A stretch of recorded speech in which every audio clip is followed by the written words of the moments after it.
Nostalgia rarely arrives with truth in hand. It steps softly, wrapped in a haze of golden light, offering moments trimmed of their edges and memories stripped of the silence that once followed them. It does not demand attention, only invites it, like a song playing faintly in another room, familiar enough to stir something deep, but never loud enough to be examined fully. And so time is offered freely, given to visions of the past that feel gentle, only because the mind has made them that way, has rewritten the harder chapters in the language of longing.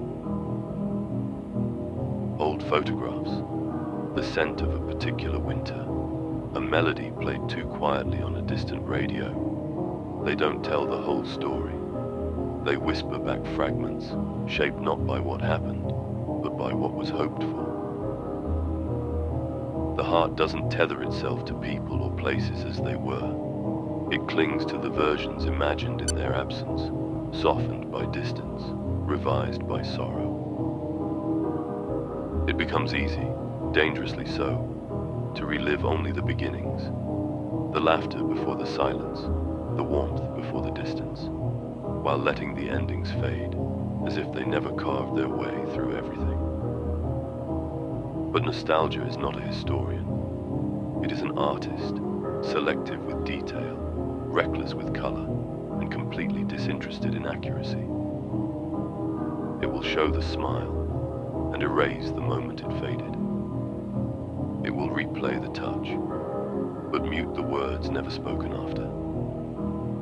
And while memory rearranges, reality does not wait.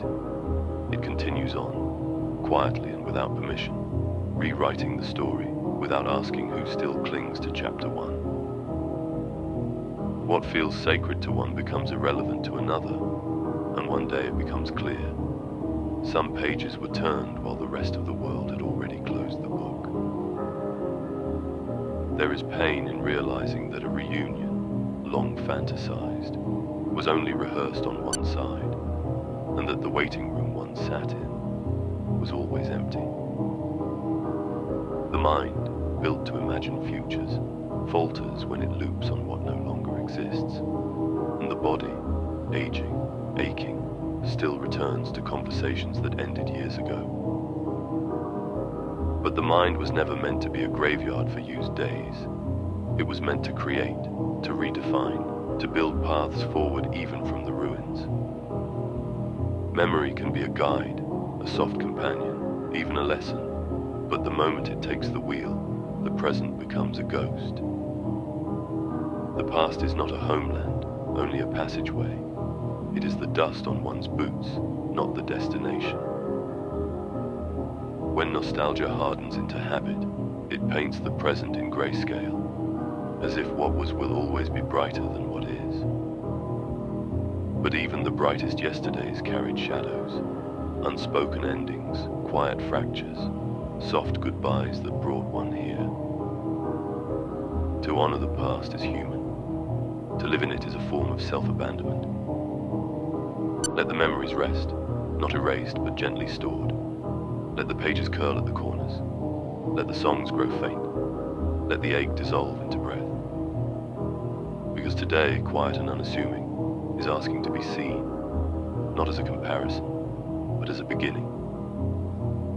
It carries new stories, ones not yet softened by time, ones still aching to be chosen. The past has already done its part. It etched the bones, carved the voice, planted the sorrow. But it cannot be trusted to write what comes next. What lies ahead may be softer in light, but it is real, and that makes it sacred.